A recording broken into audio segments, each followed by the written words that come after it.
नमस्कार बच्चों, देखिए अपना पहला चैप्टर जो था वो कंप्लीट हो गया है। आज अपन दूसरे चैप्टर की बात करेंगे।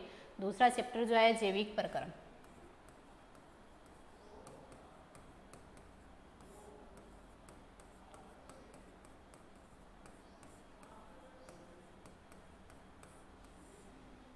जैविक प्रक्रमों में अपन जो है 3-4 प्रकार के तंत्र पढ़ेंगे। सबसे पहले अपन पढ़ेंगे मनुष्य में पाचन तंत्र, उसके बाद में पढ़ेंगे श्वसन तंत्र, इसके बाद में रक्त परिसंचरण तंत्र और उत्सर्जन तंत्र। देखिए अपना जो शरीर है ययुकों की सजीव वे होते हैं जो विभिन्न प्रकार की जैविक प्रक्रियाएं करते हैं, जैसे उत्सर्जन है, पाचन है, श्वसन है, पोषण है, गति है, वृद्धि है। ये सारी जैविक प्रक्रियाएं जो जीव दर्शाते हैं वो सजीव कहलाते हैं।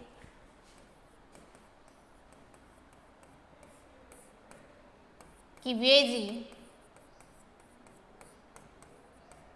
जो विभिन्न प्रकार की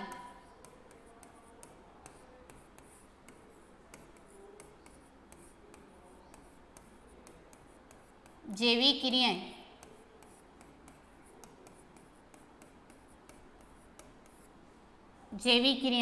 जैसे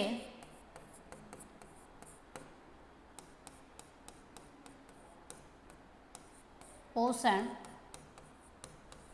पाचन, श्वसन, वृद्धि, गति, जनन आदि प्रक्रियाएं करते हैं।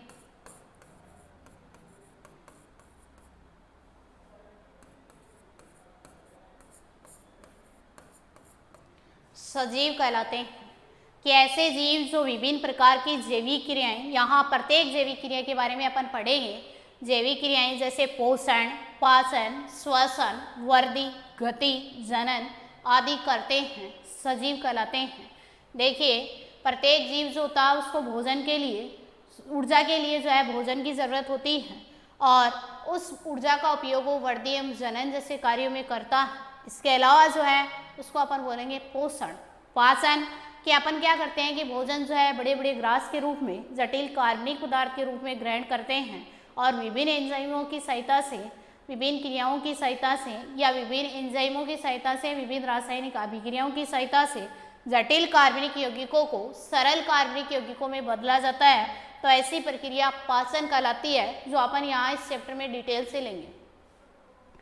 श्वसन होता है कि किसी भी जीव में वातावरण से, किसी भी जीव के द्वारा जो सांस लेना या वातावरण से ऑक्सीजन लेना और अपशिष्ट पदार्थ के रूप में कार्बन डाइऑक्साइड मुक्त करना श्वसन कहलाता।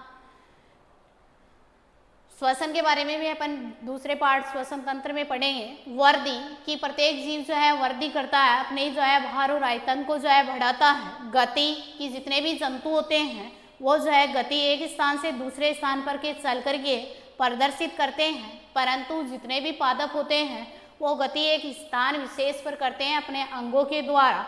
पादप जो होता है वो एक स्थान से दूसरे स्थान पर चल करके गति प्रदर्शित नहीं करते हैं, पादप अपने विभिन्न अंगों के द्वारा गति प्रदर्शित करते हैं। जनन होता है कि किसी भी जीव के द्वारा अपने समान संतति उत्पन्न करना क्या कहलाता है, जनन। और सजीवों का मुख्य गुण होता है जनन करना।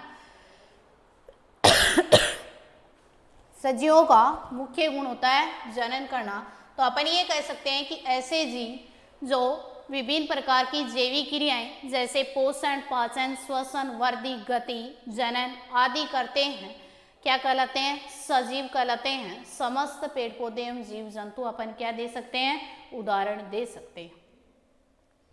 ऐसे जीव जो विभिन्न प्रकार की जैविक क्रियाएं जैसे पोषण है, पाचन है, श्वसन है, वृद्धि है, गति है, जनन है, ये सारी प्रक्रियाएं नहीं करते हैं, वो निर्जीव कहलाते हैं। जैसे पेन अपनी एक निर्जीव वस्तु है, इसको न भोजन की ज़रूरत होती है, न एक स्थान से दूसरे स्थान पर जाने की ज़रूरत होती है, न इसको जो है सांस लेने की ज़रूरत होती है, न इसके अंदर कोई बेकार के पदार्थ बनते हैं जो इनको बाहर निकालने की ज़रूरत होती है। तो अपन ये कह सकते हैं कि ऐसे जीव जो विभिन्न प्रकार की जैविक प्रक्रियाएं जैसे श्वसन, पाचन, उत्सर्जन, वृद्धि, गति ये नहीं करते हैं वो निर्जीव कहलाते हैं। जैसे अपना पेन है, पुस्तक है, कुर्सी है, मेज़ है, चौक है, डस्टर है, या अन्य अपन और एग्जाम्पल दे सकते हैं। ठीक है। इसके बाद में देखिए आपने जो है विभिन्न प्रकार की कोशिकीय प्रक्रियाएं होती हैं, और कोशिकीय जो है गठन के रूप में या कोशिकीय संगठन के रूप में अपने जो है विभिन्न प्रकार की कोशिकाएं जो होती हैं वो मिलती हैं और मिलकर के जो है ऊतक बनाती हैं, ऊतक मिलकर के अंग बनाते हैं, अंग मिलकर के अंग तंत्र बनाते हैं, और अंग तंत्र मिलकर के कंकाल तंत्र या शरीर का निर्माण करते हैं। तो सबसे पहले अपन लिखेंगे कोशिकीय प्रक्रम। कोशिकीय प्रक्रम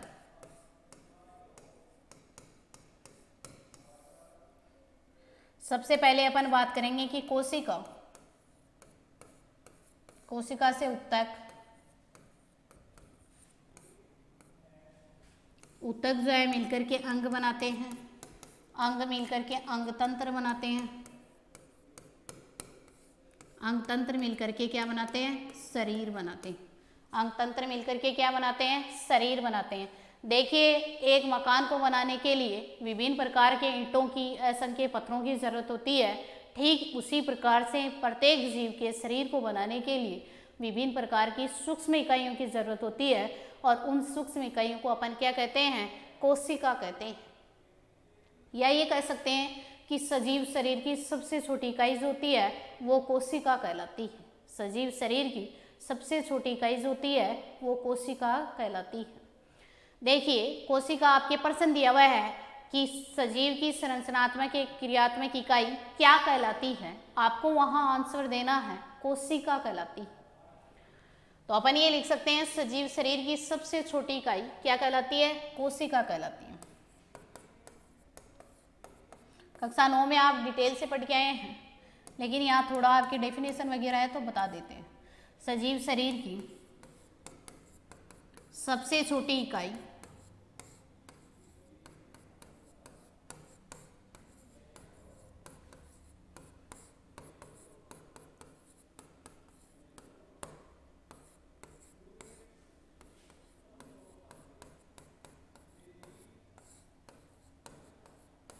सजीव शरीर की सबसे छोटी इकाई जो है वो क्या कहलाती है? कोशिका कहलाती। अथवा दूसरी परिभाषा अपन देख सकते हैं जो आपकी बुक में दी रखी है, क्वेश्चन भी पूछा गया आगे अभ्यास प्रश्नों में। पहला ही प्रश्न है कि सजीव शरीर की संरचनात्मक एवं क्रियात्मक इकाई क्या कहलाती है, आपको आंसर देना है कोशिका कहलाती है। तो अपन लिख सकते हैं सजीव शरीर की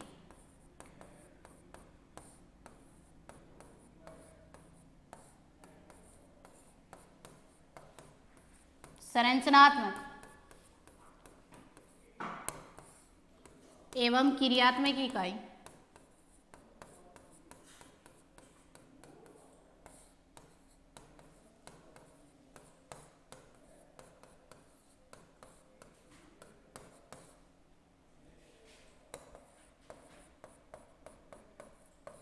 कोशिका कहलाती है। जो आप कक्षा 9 में पढ़ के आए हैं, दो प्रकार की कोशिकाएं होती हैं, एक प्रोकैरियोटिक और दूसरी यूकैरियोटिक। देखिए सबसे पहले अपने जो है कोशिकीय प्रक्रम में पहला जो है कोशिका की सजीव शरीर की सबसे छोटी इकाई कोशिका कहलाती है। या जो है आपके क्वेश्चन दे रखा है अभ्यास प्रश्न में कि सजीव शरीर की सबसे छोटी इकाई क्या कहलाती है, क्या की जगह आपको क्या आंसर देना है? कोशिका कहलाती है। तो ये कह सकते हैं कि सजीव शरीर की सबसे छोटी इकाई कोशिका होती है। बहुत सारी कोशिकाएं मिलती हैं, एक समूह बनाती हैं, ग्रुप बनाती हैं और एक समान जो है कार्य करती हैं, तो उनको अपन क्या कहते हैं? ऊतक कहते हैं। उनको अपन क्या कहते हैं? ऊतक कहते हैं। तो अपन ये लिख सकते हैं कि ऊतक ऐसी कोशिकाओं का समूह होता है जिसका कार्य और उद्भव दोनों समान हो, ऊतक कहलाता है।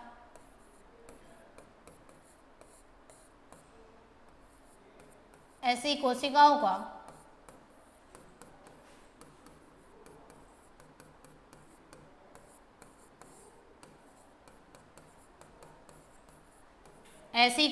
का समूह होता है जिसका कार्य एवं उद्भव समान हो।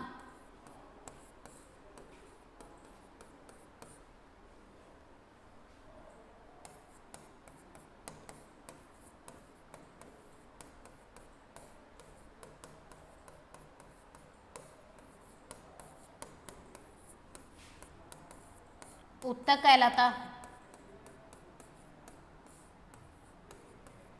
तो अपन ये लिख सकते हैं कि ऐसी या बहुत सारी कोशिकाएं मिलकर के किसको बनाती हैं, उत्तक को। उत्तक में अपन डेफिनेशन दे सकते हैं कि ऐसी कोशिकाओं का समूह होता है जिसका कार्य समान हो, उद्भव समान हो, उत्तक कहलाता है। अपन जो है कक्षा 9 में उत्तक के 2 प्रकार पढ़े हैं, एक पढ़े हैं विभज्योतक उत्तक और दूसरे पढ़े हैं स्थायी उत्तक। विभज्योतक उत्तक जो है वो वृद्धि करने वाले पार्ट्स में पाया जाता है और स्थायी उत्तक जो है विभिन्न जो है कार्य के लिए उत्तरदायी होता है। विभज्योतक उत्तक जो उसके अपन ने 3 प्रकार पढ़े हैं, शीर्षस्थ विभज्योतक, पार्श्व विभज्योतक और अंतर्वेशी विभज्योतक। तीनों के अलग अलग कार्य संरचना पढ़ी है। दूसरा जो प्रकार पढ़ा है वो पढ़ा है पादपों के अंदर स्थायी उत्तक। स्थायी उत्तक भी 2 प्रकार का होता है, एक सरल स्थायी उत्तक, दूसरा जटिल स्थायी उत्तक। सरल स्थायी उत्तक में अपन ने 3 प्रकार पढ़े हैं, पेरेनकाइमा, कोलेनकाइमा और स्क्लेरेनकाइमा या दर्डोत्तक, मर्दोत्तक, स्थूल कोण उत्तक। 3 अपन ने प्रकार पढ़े हैं। जंतुओं के अंदर विभिन्न प्रकार के उत्तक पाए जाते हैं, जैसे पेशी उत्तक है, तंत्रिका उत्तक है और दे सकते हैं अपन एपिथेलियम उत्तक है आदि। देखिए बहुत सारे उत्तक मिलकर के क्या बनाते हैं, अंग बनाते हैं। बहुत सारे उत्तक मिलकर के अंग बनाते हैं। तो अंग जो है जैसे अपना हृदय एक अंग है, वो क्या काम करता है कि ब्लड सर्कुलेट का काम करता है, अपनी बॉडी में रक्त परिसंचरण का कार्य करता है। इसी प्रकार से और एग्जाम्पल दे सकते हैं, जैसे अपना आमाशय और आंत दोनों ही अंग हैं।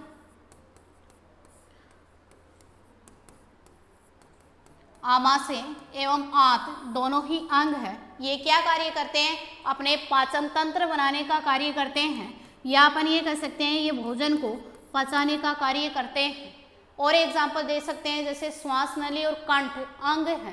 श्वास नली, कंठ, ग्रसनी ये जो है अंग है और ये सारे अंग मिलकर के मनुष्य में श्वसन तंत्र बनाने का कार्य करते हैं और मनुष्य में श्वसन तंत्र में श्वसन की जो है क्रियाविधि होती है। बहुत सारे अंग मिलकर के क्या बनाते हैं, अंग तंत्र बनाते हैं। बहुत सारे अंग मिलकर के अंग तंत्र बनाते हैं। जैसे अपन एग्जाम्पल दे सकते हैं, मनुष्य में पाचन तंत्र, बहुत सारे अंग मिलकर के क्या बनाते हैं, अंग तंत्र बनाते हैं। जैसे एग्जाम्पल दे सकते हैं, मनुष्य में पाचन तंत्र की मुख है, ग्रसनी है, आमाशय है, छोटी आंत, बड़ी आंत, ये सारे अंग मिलकर के मनुष्य में पाचन तंत्र को बनाते हैं। इसी प्रकार से और एग्जाम्पल दे सकते हैं, मनुष्य में श्वसन तंत्र। श्वसन तंत्र में अपन एग्जाम्पल दे सकते हैं, जैसे अपने नाक या नासिका, ग्रसनी, कंठ, श्वास नली, फेफड़े, ये सारे अंग मिलकर के मनुष्य में श्वसन तंत्र को बनाते हैं। बहुत सारे अंग जहाँ पाए जाते हैं या बहुत सारे अंग तंत्र मिलकर के क्या बनाते हैं, शरीर बनाते हैं। तो सजीव शरीर की सबसे छोटी इकाई कोशिका होती है। बहुत सारी कोशिका मिलकर उत्तक बनाती हैं और बहुत सारे उत्तक मिलकर के अंग बनाते हैं, अंग मिलकर के अंग तंत्र बनाते हैं। और जहाँ बहुत सारे अंग तंत्र पाए जाते हैं उनको अपन क्या कहते हैं, उनसे कंकाल निर्माण होता है या अपना शरीर बनता। देखिए अपन सबसे पहले पढ़ेंगे इसमें पोषण।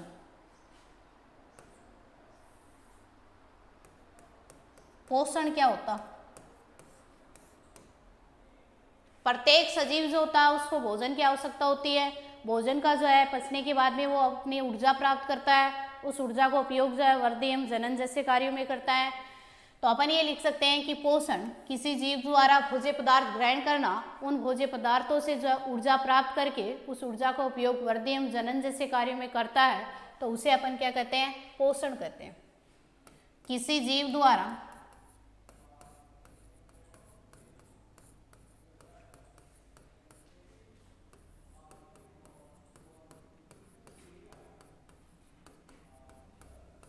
भोज्य पदार्थ या भोजन ग्रहण करना,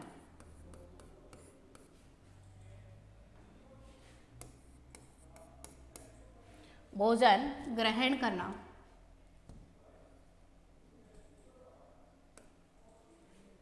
तथा उस भोजन से या उन भोज्य पदार्थों से ऊर्जा प्राप्त करना एवं उस ऊर्जा का एवं उस ऊर्जा का उपयोग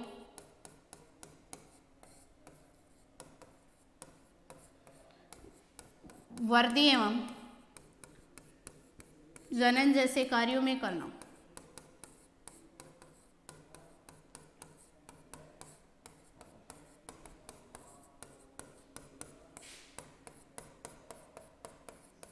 वर्दी एवं जनन जैसे कार्यों में करना पोषण कहलाता।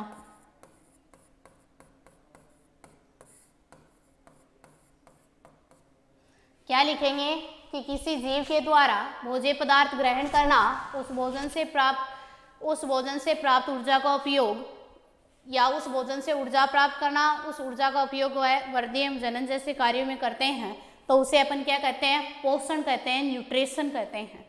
एक होता है न्यूट्रिएंट, पोषक। पोषक जो होता है कि किसी जीव द्वारा भोजन प्राप्त करना और उस भोजन से ऊर्जा प्राप्त करना क्या कहलाता है? पोषक। किसी जीव द्वारा भोज्य पदार्थ ग्रहण करना और उनसे ऊर्जा प्राप्त करने की क्रिया को पोषक कहते हैं, या भोज्य पदार्थों को क्या कहेंगे? पोषक। देखिए, किसी जीव द्वारा भोज्य पदार्थ ग्रहण करना, भोजन जो है पचने के बाद में अपने शरीर को ऊर्जा मिलती है, ऊर्जा का उपयोग वर्दी एवं जनन जैसे कार्यों में करते हैं, तो उसे अपन क्या कहते हैं? पोषण कहते हैं।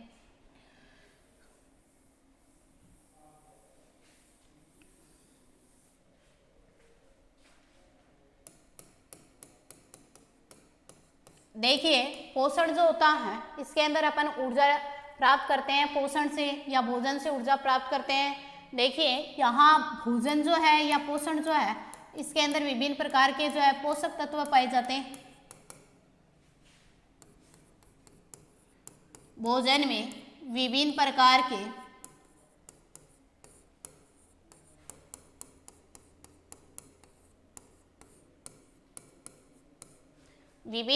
के पोषक तत्व हैं, जैसे कार्बोहाइड्रेट,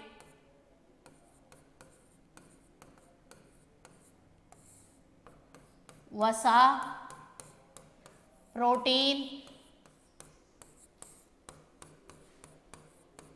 विटामिन,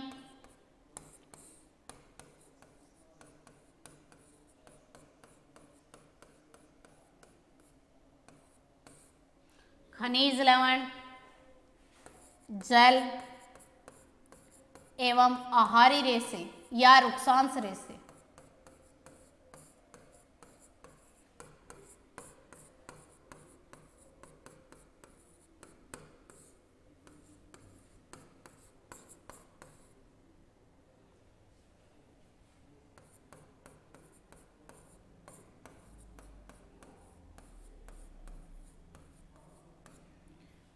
कि भोजन के अंदर विभिन्न प्रकार के पोषक तत्व हैं, जैसे कार्बोहाइड्रेट, प्रोटीन, वसा, विटामिन, खनिज लवण, जल एवं आहारी रेशे, जो अपन पाठ 1 में पढ़ चुके हैं संतुलित आहार के बारे में। तो अपन ये कहेंगे कि भोजन के अंदर विभिन्न प्रकार के पोषक तत्व पाए जाते हैं। पोषक तत्व जैसे कार्बोहाइड्रेट है, प्रोटीन है, वसा है, विटामिन है, जल है, खनिज लवण है, या आहारी या रुक्षांश रेशे हैं। देखिए, अपन पहले चैप्टर में पढ़े हैं कि वसा और कार्बोहाइड्रेट दोनों ही ऊर्जा प्रदान करने वाले स्रोत होते हैं, या यूँ कहूँ कि कार्बोहाइड्रेट और वसा दोनों से हम ऊर्जा प्राप्त करते हैं। कार्बोहाइड्रेट और वसा जो होती है, इनसे अपन जो ऊर्जा प्राप्त करते हैं। कार्बोहाइड्रेट अपने भोजन का 60 से 80% भाग होता है। वसा जो होती है वो कम मात्रा में ली जाती है, लेकिन कार्बोहाइड्रेट की तुलना में अधिक मात्रा में अपन को जो है ऊर्जा देने का काम करता है। प्रोटीन जो होता है ये अपने शरीर को बनाने वाला मुख्य पोषक तत्व होता है। विटामिन जो होते हैं अपने शरीर के अंदर नहीं बनते हैं, इन्हें बाहर से ग्रहण किया जाता है। और विटामिन क्या कार्य करते हैं? विभिन्न प्रकार के जो है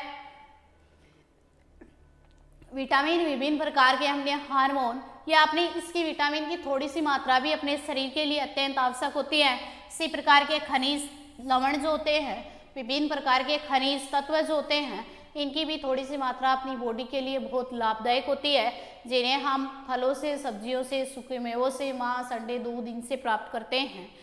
जल, शरीर की जितनी भी क्रियाएं होती हैं वो सारी जल की उपस्थिति में होती हैं और जल अपने जो है बॉडी के लिए बहुत ही लाभदायक पोषक तत्व है। आहारी रेशे या रुक्षांश रेशे, आहारी रेशे या रुक्षांश रेशे जो होते हैं इनकी थोड़ी सी मात्रा भी क्या काम करती है कि पाचक भोजन से या पाचित भोजन से जो है पाचक रसों को अवशोषित करने का कार्य करती है या पाचित भोजन से जो है लवणों को अवशोषित करने का कार्य करती है। तो अपन ये कह सकते हैं कि भोजन के अंदर विभिन्न प्रकार के पोषक तत्व पाए जाते हैं जिनका अपन ने डिटेल पहले चैप्टर में काफी पढ़ा है। पोषण जो होता है वो दो प्रकार का होता पोषण जो होता है वो दो प्रकार का होता है। एक होता है स्वपोषण, दूसरा जो होता है वो होता है विषम पोषण।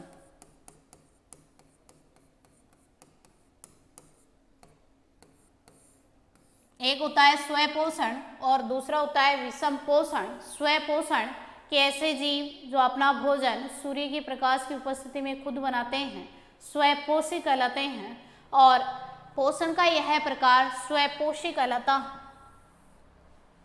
लिखेंगे ऐसे जीव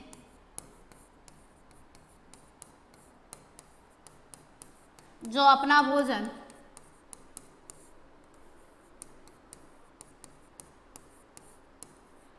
प्रकाश संश्लेषण क्रिया द्वारा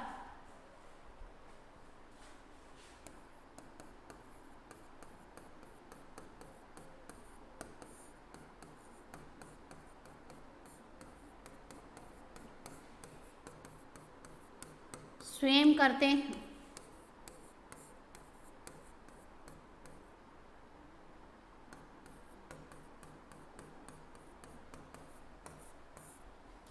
स्वपोषी जीव कहलाते हैं।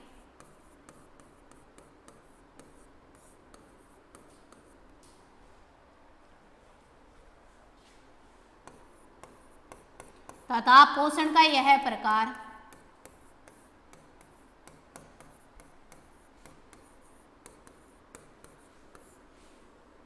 स्वपोषण कहलाता।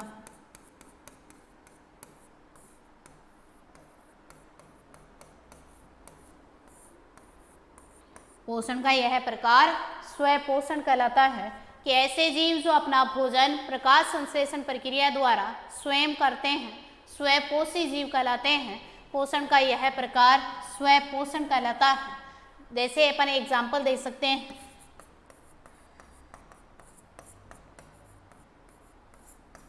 हरे पेड़ पौधे, हरे पेड़ पौधे माइकोप्लाज्मा,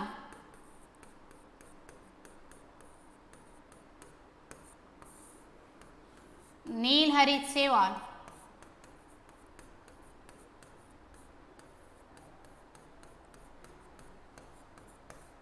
या लिख सकते हैं साइनोबैक्टीरिया।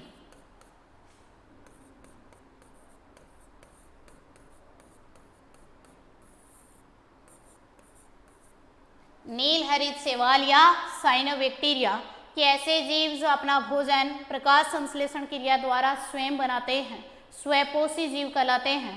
पोषण का यह प्रकार स्वपोषण कहलाता है।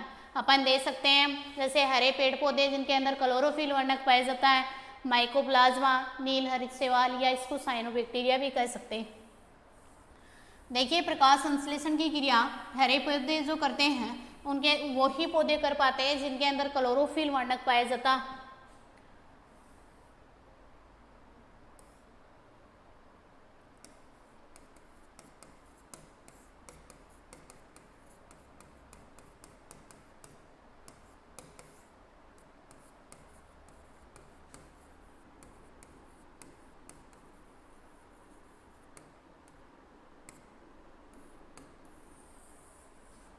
फोटोसिंथेसिस, देखिए यह एक ऐसी प्रोसेस होती है जिसमें हरे पौधे वातावरण से कार्बन डाइऑक्साइड गैस लेते हैं,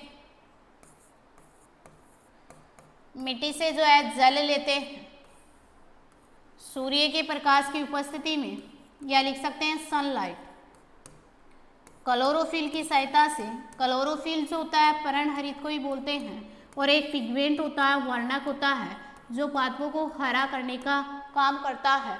हरित लवक के अंदर पाए जाने वाला एक वर्णक होता है जो पादपों को हरा रखने का काम करता है। तो अपन ये कह सकते हैं कि पौधे वातावरण से कार्बन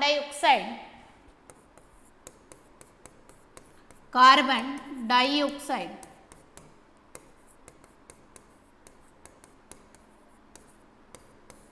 मिट्टी से जल ग्रहण करते हैं।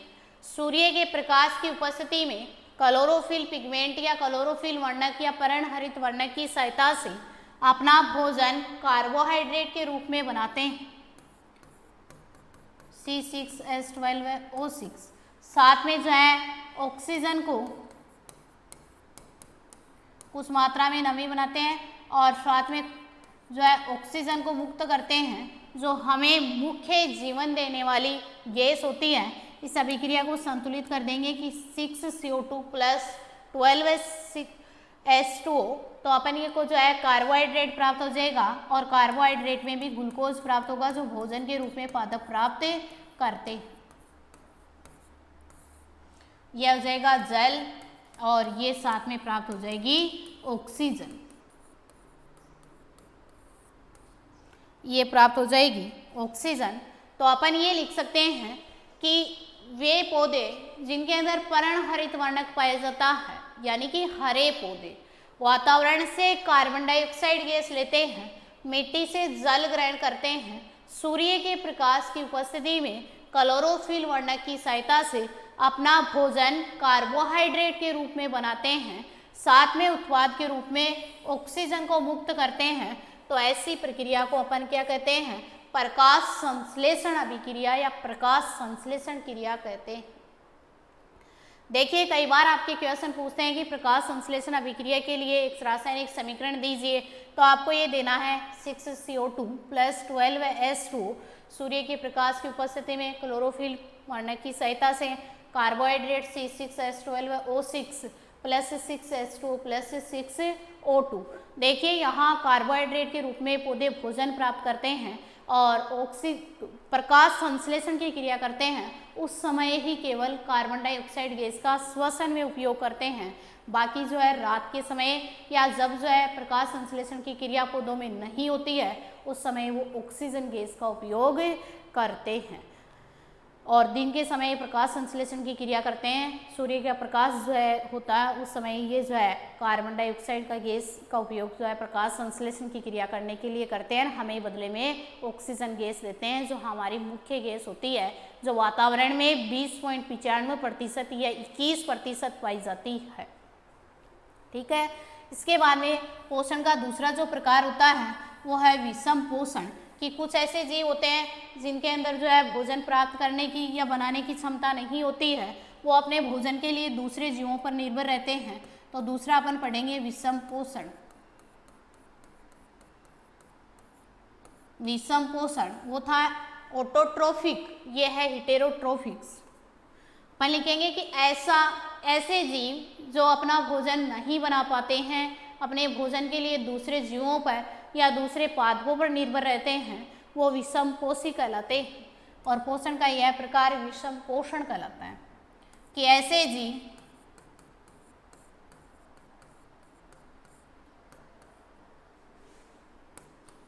जो अपना भोजन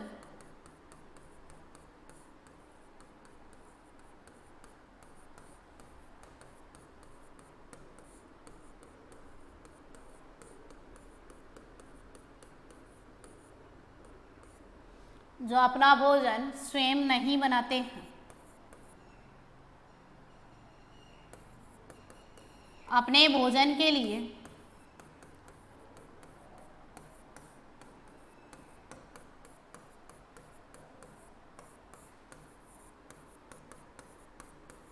दूसरे जीवों या पेड़ पौधों पर निर्भर रहते हैं।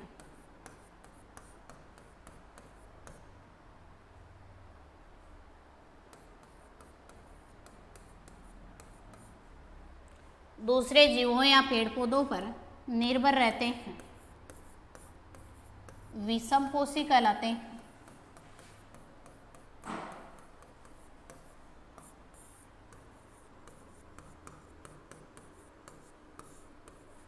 तथा पोषण का यह प्रकार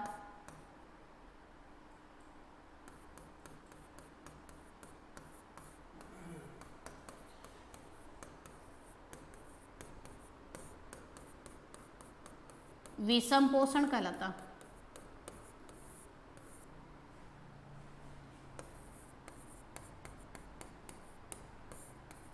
कि ऐसे जीव जो अपना भोजन स्वयं नहीं बना पाते हैं और अपने भोजन के लिए दूसरे जीवों पर, दूसरे पादपों पर निर्भर रहते हैं, विषम पोषी कहलाते हैं। एग्जाम्पल अपन दे सकते हैं जैसे मनुष्य, कवक जो होता है जिसको अपन फंजाई कहते हैं, वो भी अपने भोजन के लिए दूसरे जीवों पर निर्भर रहता है। इसी तरह से अपन और एग्जाम्पल दे सकते हैं जैसे अमरबेल जो एक परपोषी पादप के रूप में दूसरे पादपों से पोषण प्राप्त करता है। देखिए ये तो था अपने पोषण के बारे में। नेक्स्ट अपन कल पढ़ेंगे मनुष्य में पाचन तंत्र। धन्यवाद।